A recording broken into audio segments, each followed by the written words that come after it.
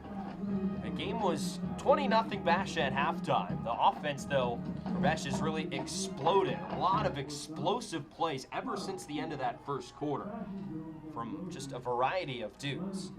You have Zion Williams, you had that long touchdown, you have Micah Harper, Camden Mateen, to name a few, who have really just found some green grass and broken it open.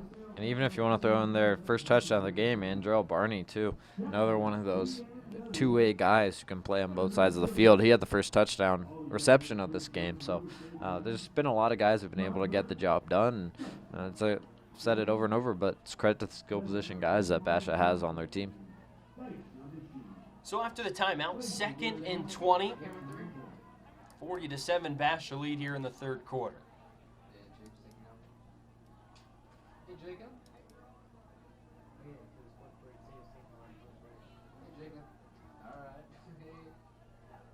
Turdale directing the offense back at the quarterback spot, as Valdovinos not in the game right now.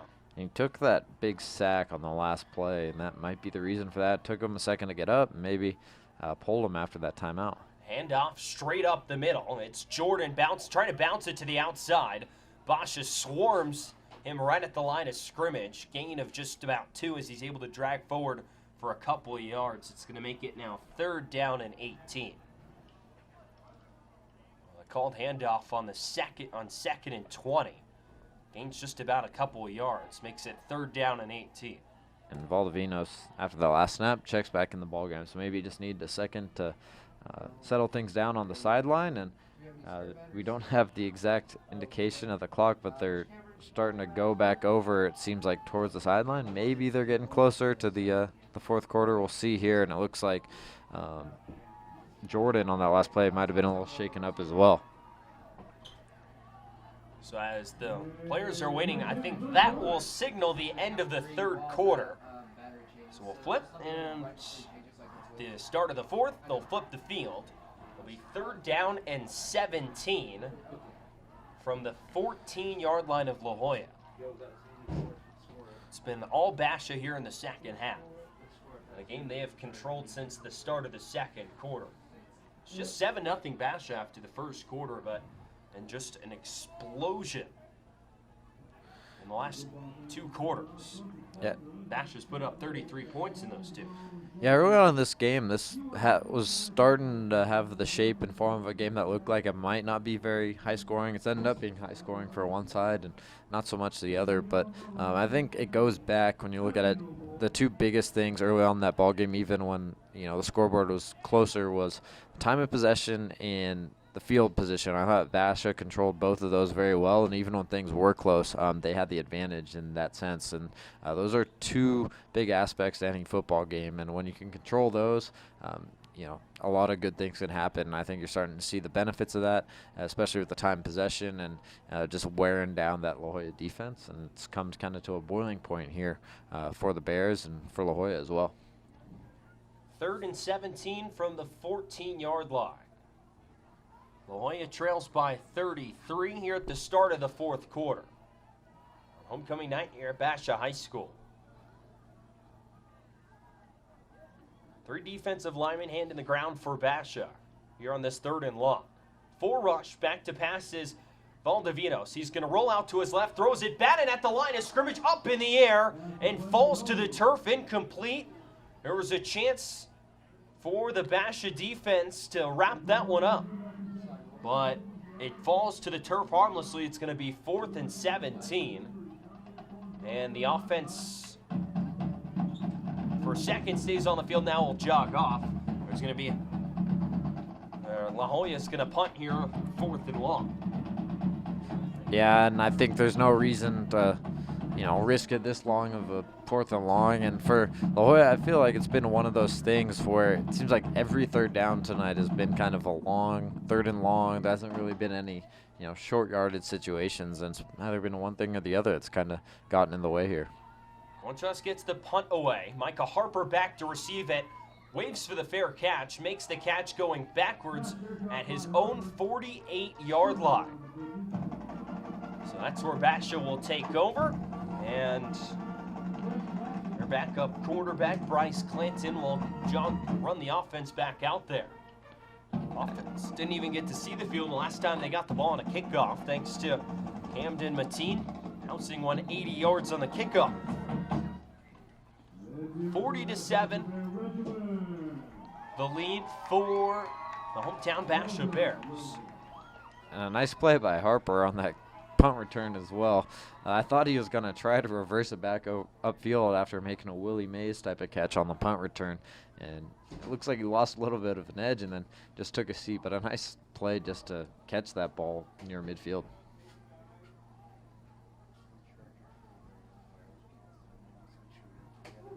Clinton in the shotgun, yelling out to his wide receivers. He's got 3 of them, or 4, as a flag is out. It's going to be a delay of game on the offense. So a delay of game will push him back 5 yards. 1st and 15 now from the 43-yard line. Yeah, and Clinton, there's no play clock on that side of the field. It's the scoreboard's to his back, and just didn't realize at that time. And I'm sure that'll frustrate head coach Chris McDonald a little bit, especially being the first play of the drive. But it's a little more difficult, like I said, when the play clock is to his back as well. Clinton in the shotgun, 3 receivers to his left, 1 to his right. He's back to pass. He'll dump it off to Fernandez. Throws too high, can't make the catch. It bounces down, incomplete. Fernandez just a little escape route out of the backfield, just straight towards the sideline. Clinton tried to hit him in stride, but just clanged off the hands a little just high of Fernandez. I'll make it 2nd down and 15. So 2nd and 15, back in the shotgun is Clinton. This time an option, run it out to his left, still thinking of keeping it. We'll tuck it and run up the middle, cross the line of scrimmage, cross midfield, and wrapped up at the 46-yard line of La Joya. A gainer of 9 yards on 2nd down. That'll make it 3rd and 6 from the 46-yard line. Pretty good job by Clinton, just seeing the gap there on the edge and then pushing forward. I'm sure the coaching staff for Basha, he slid at the end of that play. That's something they'd like to see, especially with their starting quarterback, Gabe Friend, already down just below us. Talking to Micah Harper down on the trainer's table, was injured around the 3rd quarter, hasn't come back in since, and scoreboard the way it is, it's going to stay that way. But the slide at the end, I'm sure, is something that the coaching staff likes to see. Clinton takes the snap, hands it off on 3rd down, hands it to Fernandez, finds a gap up the middle, across the 40-yard line, up to the 35 where he's wrapped up and dropped, and that will be a Basha 1st down. A wide open hole that Fernandez just patiently waited behind the line, waited for the hole to open, and then just darted through it. A big gainer on 1st down up to the 37-yard line, a gain of 9, and a 1st and 10. Clinton calls for the snap. Will hand it off to Fernandez again up the middle. Cuts across the 35, across the 30, dropped and wrapped up at the 30 or the 25-yard line. On the far side, a gain of 19 yards on 1st down and another Basha 1st down. Fernandez, for Fernandez, this is his time of the ball game. This is one of the times where you want to bring out the big spoon and just look over at the sideline and say, keep feeding me. It's kind of time to ice this game down, and he's going to be getting a lot of the looks here as this fourth quarter winds down, and hands on his hips right now, but I'm sure he's ready for another carry after these last two. 4 receivers out wide for Basha. The snap taken, a handoff. Again up the middle, it's Fernandez. Tries to make a defender miss, instead dragged down by his arm. Swarming defense there from La Joya, not allowing Fernandez to get the edge. It's going to be second down. Yeah, that's more what we saw in the first half from La Joya, at least in the first quarter, was a lot of non-missed tackles and wrapping guys up right away. But as this game's worn on, it gets back to that time of possession thing. I think defense has been on the field for a lot of the game, and it's created some of that fatigue and some of those missed tackles. One man in motion, again a handoff to Fernandez, up the middle, finds a hole, cross the 15-yard line, cross the 10, and wrapped up short of the goal line. We'll see where they mark him. Looks like he's going to be down at about the 7-yard line. Actually, I think it's going to be a little closer, TJ. I think it's down near inside the 5. Looks like it's marked at the 6. At the 6-yard line, it's going to be... My eyes have deceived me, TJ, to say the least. It's happened to both of us tonight. First down and goal, it's going to be a pitch to Fernandez. He barrels his way up the middle. We'll see how close did he get there. No signal yet. And he's short of the line to gain. It's going to be second down. Second down now, a lot of options you can do down near the goal line. Just see what they dial up with Clanton and how comfortable they are with him maybe throwing the ball down here with some tighter windows, or if they try to go with quarterback sneak, which is what they got earlier on touchdown, or if they just let Fernandez try to bulldoze through the middle of that offensive line. Fernandez stands to the right of Clanton. It's going to be a quarterback keeper. Clanton tries to keep it, fakes the handoff, and slips and falls behind the line of scrimmage. Clanton just couldn't keep his footing there on second down. That's going to make it a third down and 3 to go. Clanton on the read option just couldn't get it there. So 3rd and 2. Clanton in the shotgun. This one he hands up the middle. Fernandez into the end zone, right through the middle for a touchdown. Barely touched on his way into the end zone. Another touchdown for Basha makes it 46-7 here in the fourth quarter.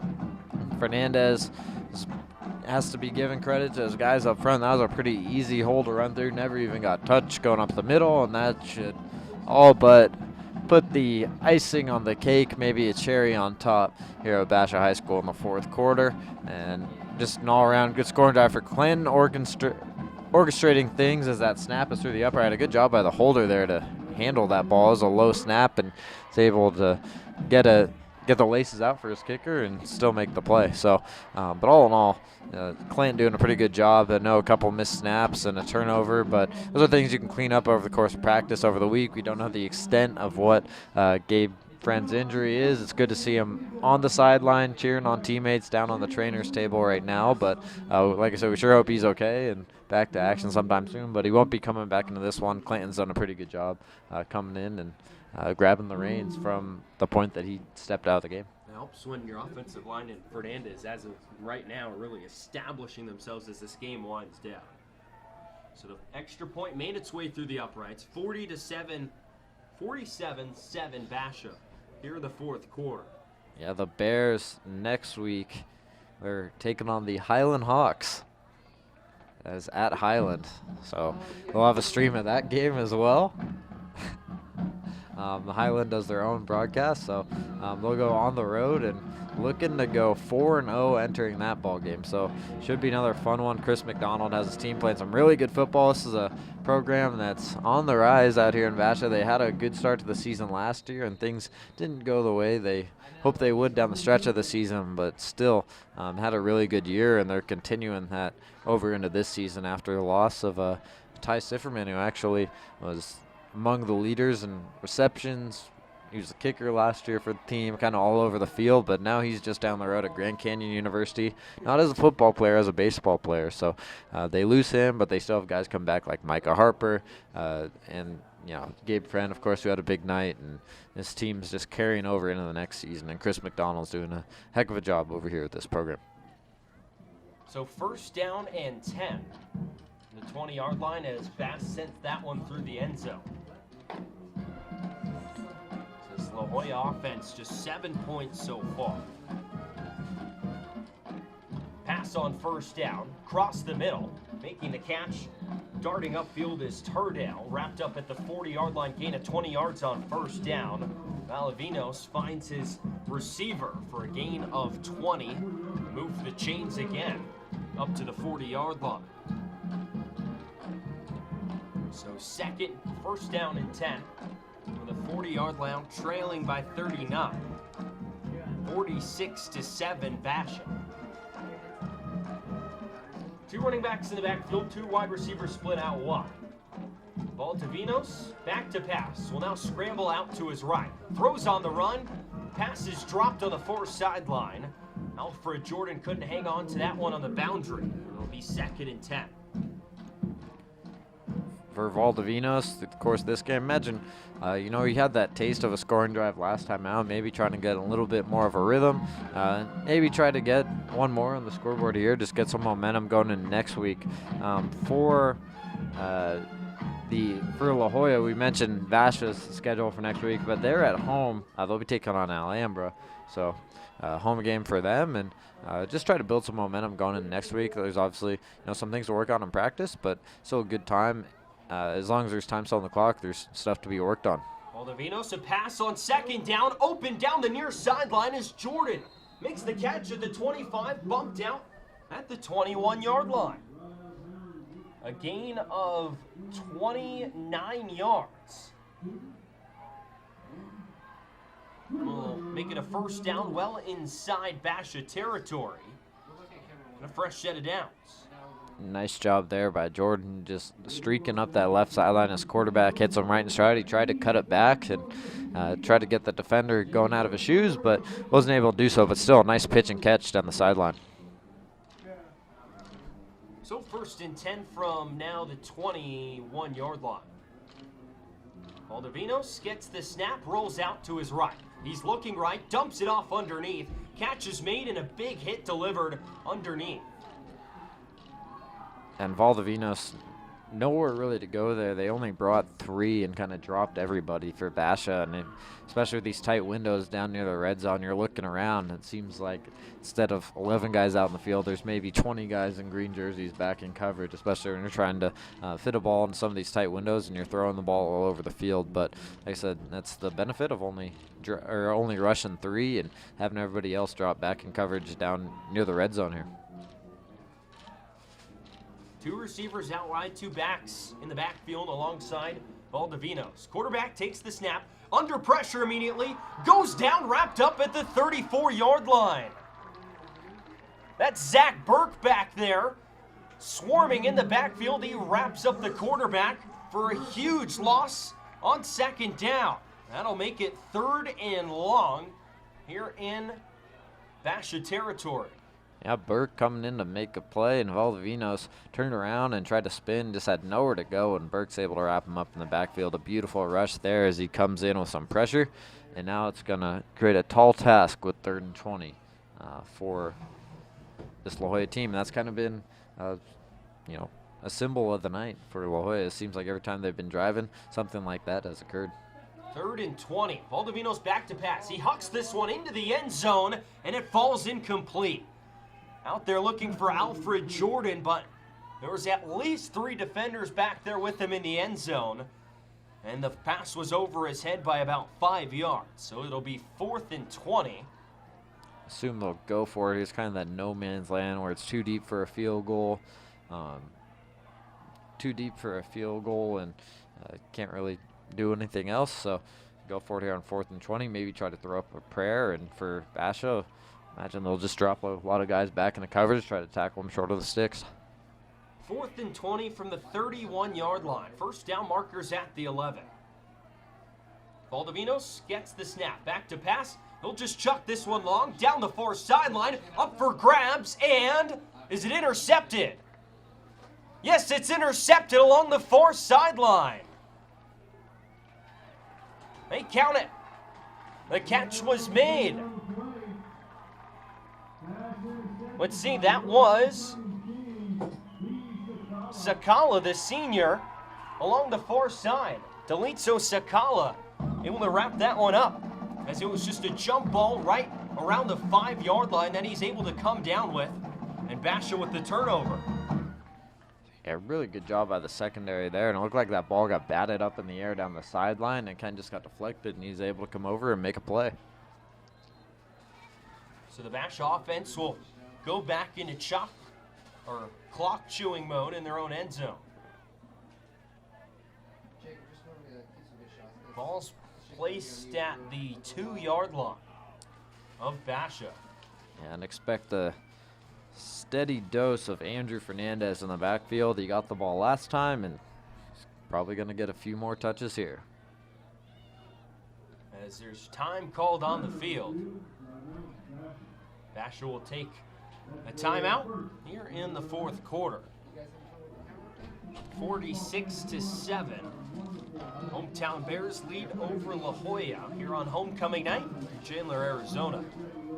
Yeah, on their way to a 4-0 start, and you can't say enough about this Basha team, and not the Basha team, but the Basha student production crew here this evening. As we mentioned, none of this would be possible without them. They've done an excellent job all evening, and just wanted to, give our thanks to them, because like I said, they set everything up for us. They do run the whole show here, and they've done a great job this evening, as they do for every home game here at Basha. And so it's been another fun edition of Friday Night Lights. This game was close early on. I wouldn't say so based on the scoreboard right now. The score at 46-7 in favor of the Bears, but sort of tighter than tighter than the scoreboard says early on.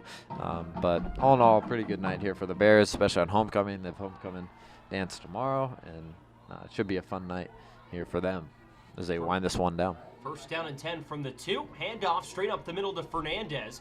Able to break through the line, drag a defender up to the 4-yard line. A gain of a couple on first down, make it 2nd down and 8. Their finals tonight around the valley. Greenway beats Bradshaw Mountain 36-12. Tempe 18-7 over Flagstaff. Thatcher beats Safford 14-0. A couple other scores for everyone else who's tuned in right now, but we got a couple other scores here in a few minutes as I'm getting updated on my phone. And like I said, a reminder to tune in or check out Sports 360 AZ and the website. A lot of great preps coverage, not only from here at Basha and but all over the valley, from this side of town over the west side and kind of all over the state. South Point Catholic had a big win last week, and Bijan Robinson, who's committed to Texas, had a big game, and they will tell you all about the local teams and local stories. They do a great job over there. So thank you for tuning into the broadcast this evening, and check out the rest stories on their site. 3rd down and 7 from the 5-yard line. Nash offense just winding down the play clock. Fernandez gets the handoff on 3rd down, tries to get around the edge on the far side, crosses the 10-yard line. He'll be short of the first down marker, though, by a couple yards. Another game that just went final. Shadow Ridge 43-14 over Willow Canyon. Higley leads at Rainier Beach late in the 4th quarter, 57-22, so a big win for Higley if they're able to close that one out. Also, Liberty defeated Desert Edge 30-28, that one going down to the wire. So we wind this one down.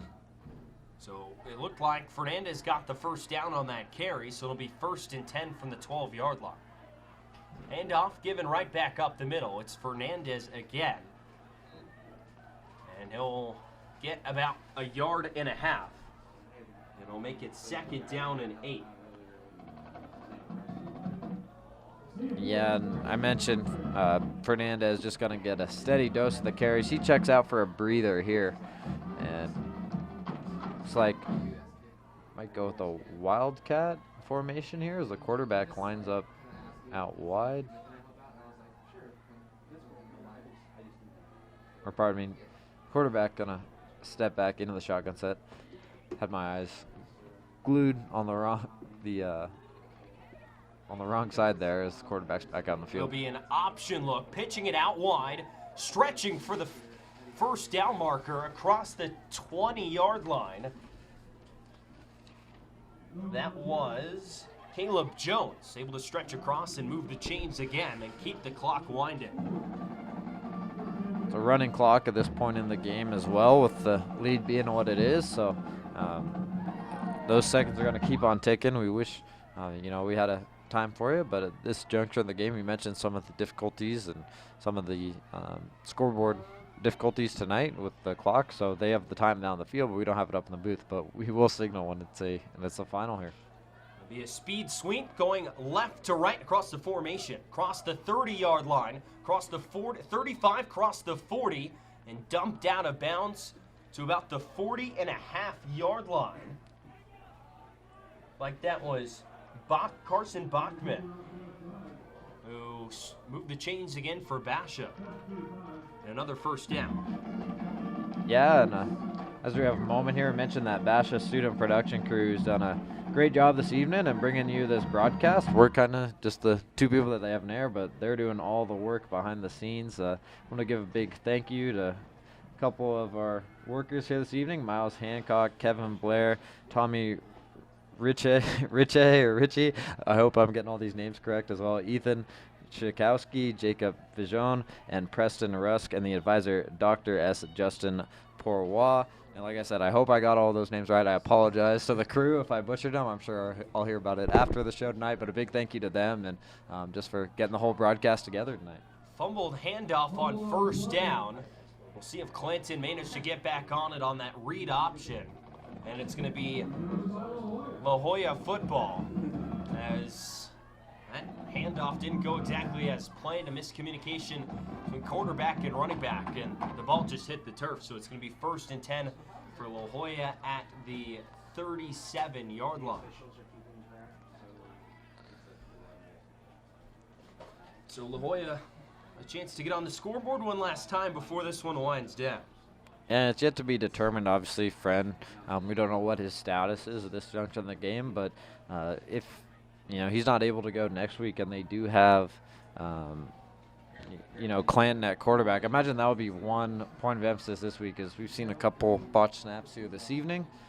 But imagine just want to get those clean handoffs, and taking care of the football will be a big point of emphasis with the backup quarterback getting possibly the majority of the reps. Like I said, we don't know. We sure hope that Gabe Friend's okay, but if there is any further timeline and Clayton has to step in there, you never know. Handoff straight up the middle. Alfred Jordan tripped up at the line of scrimmage. No gain on that first down play. It'll be 2nd and 10. Two receivers out wide for La Jolla, two running backs in the backfield. A dominating 46-7 Basha lead here in the 4th quarter. TJ Mathewson and Andrew Bell here with you from Basha High School. Another handoff up the middle to Jordan. Met at the 35-yard line and dropped. It'll be a gain of 2 yards. And it will go to 3rd down and 8 as the clock ticks here in the 4th quarter. Jordan with a couple of hard-nosed runs. He's got to be wondering tonight if it's a few less penalties from his team, what his night would be looking like as well. He had a couple of huge runs earlier in the game, but they got called back due to a couple penalties. And a lot of laundry on the field here tonight. I imagine both teams will want to clean that up as well. But specifically on the La Jolla side, it seems like every time they sustained a drive, there'd be some sort of flag that had them going back the other way. 3rd down and 7. It'll be a pitch wide to Jordan, trying to get the edge across the 35 up to the 33. Stays in bounds as he's tackled just in front of the 30-yard line at the 31. Will be short of the line to gain, and it's going to be 4th down. Well, see what they decide to do right here. As the clock winds, and actually that's going to do it. That's going to do it here from Basha High School. Final 46-7 as Basha improves to 4-0 here in 2019. La Jolla falls to 1-2, an emphatic win here for the Bears.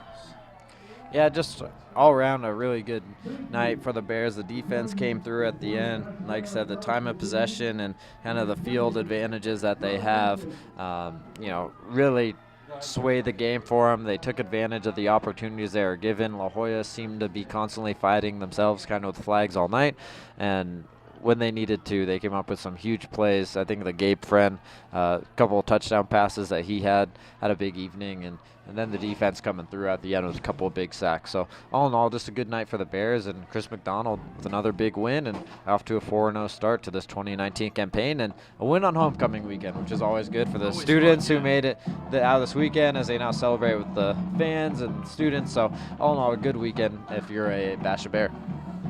So we'd like to thank the entire production crew here at Basha High School. We couldn't do it without them. You're listening to the Sports 360 Arizona live stream here from Basha High School. So for Andrew Bell, I'm TJ Matthewson. Thank you so much for tuning in, listening in tonight here for Basha Bears football.